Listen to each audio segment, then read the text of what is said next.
Ladies and gentlemen, please welcome to the stage your host for the evening, Andrew Neil.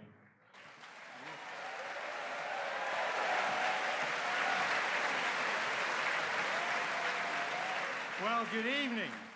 Now, thanks to Rathbones for being our sponsors tonight. The Spectator magazine was founded in 1828. This is the biggest event in the Spectator's long history.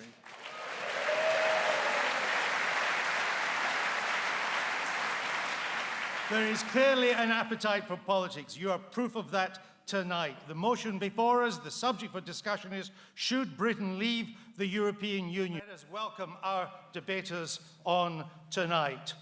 For the Leave side, the leader of UKIP, Nigel Farage.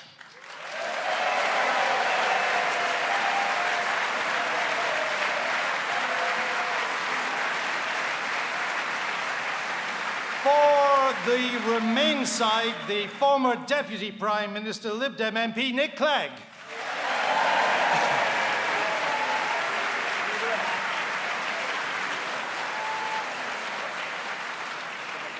For the Leave side, the Conservative member of the European Parliament, Daniel Hannan.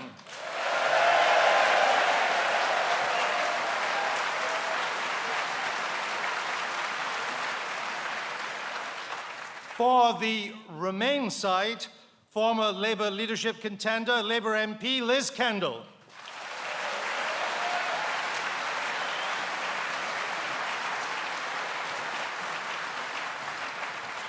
For the Leave side, Labour MP Kate Hoey.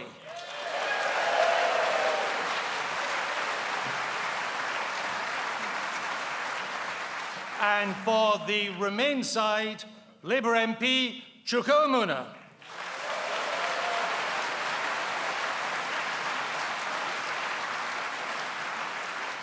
So there we go, ladies and gentlemen. These are our debaters. The format tonight is that each will speak for 5 minutes. We're going to be quite tough on the timing just to ensure fairness. We will then have some interplay between the debaters, and then we have some questions chosen from the audience. They know who they are, and I will call them, and they will go to the nearest microphone. So, without further ado, should Britain leave the EU? And now to open the debate for the Leave side of the argument, please welcome UKIP leader Nigel Farage. This is more fun. Well, thank you. Good evening, everybody. 40 years ago, we were inveigled into voting to stay part of a common market on the basis that it was all about trade and nothing to do with politics. And those of you over the age of 58 who voted for that common market undoubtedly feel that you were lied to. And 40 years on, we're fighting a referendum where the Remain side, or the Romanians, as I think they're now known,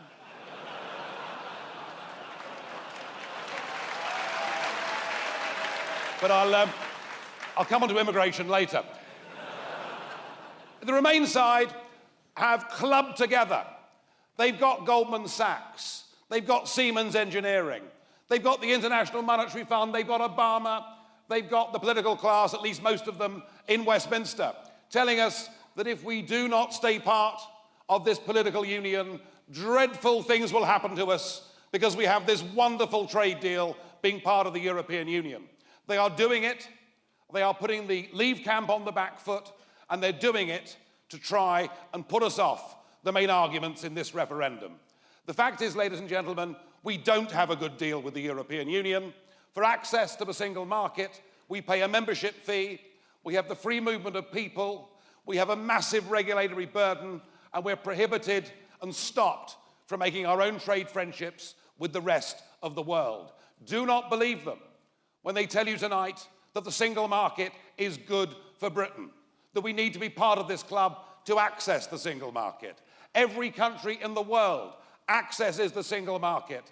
And even in the worst case scenario, that Britain does not have a successful renegotiation and simply has to rely on WTO rules, even in that scenario, the cost of tariffs would be less than our net contribution. So don't listen to politicians who've never bought and sold a cargo or a product or a good in their lives. Business is done because consumers choose to buy products at the right price. Now, the real debate in this referendum is we have an opportunity, a once-in-a-lifetime opportunity, to vote to take back the independence, self-governance and control of this country's laws, of this country's courts, and crucially, of this country's borders. And I'm urging you tonight to support this motion. I believe in democracy. I believe that if you get a government that makes bad laws, you should, after 5 years, be able to turf them out and replace them with somebody else who undoes the damage that they've done. When a European law is made, there is nothing that you, the voters, the House of Commons, or the British government can do to reverse a single piece of European legislation. There is no direct democratic accountability within this European system, and frankly, I believe that those that went before us and sacrificed so much in 2 world wars did so that we could be a free, independent, sovereign nation that governs itself. And part of that is we've lost control of our borders. Net migration into Britain is now running at 10 times the post-war average, and that's if you believe the official figures, which frankly I don't. We have to build a new house in this country every 7 minutes just to cope with current levels of immigration. We are short tens of thousands of primary school places for this September, and the National Health Service is under literally intolerable pressure. What we need to do is take back control of our borders, to say that our passport should not be available to 508 million people, and let's put in place, post-Brexit, a sensible, proper, normal immigration policy along the style that the Australians do. Let's have people with skills and trades to bring. Let's have people who haven't got criminal records, which is novel for the Aussies, isn't it?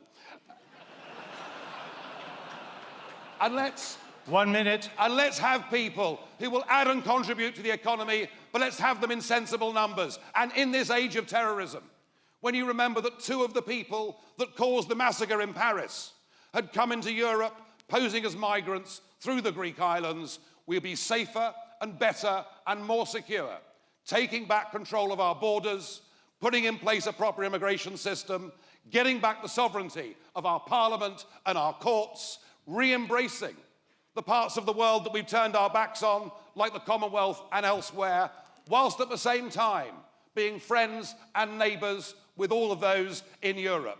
This opportunity must not be passed up. Let's take back control of our lives. Let's believe in ourselves. Let's believe in Britain. Let's believe in a better, stronger future for our nation. Thank you.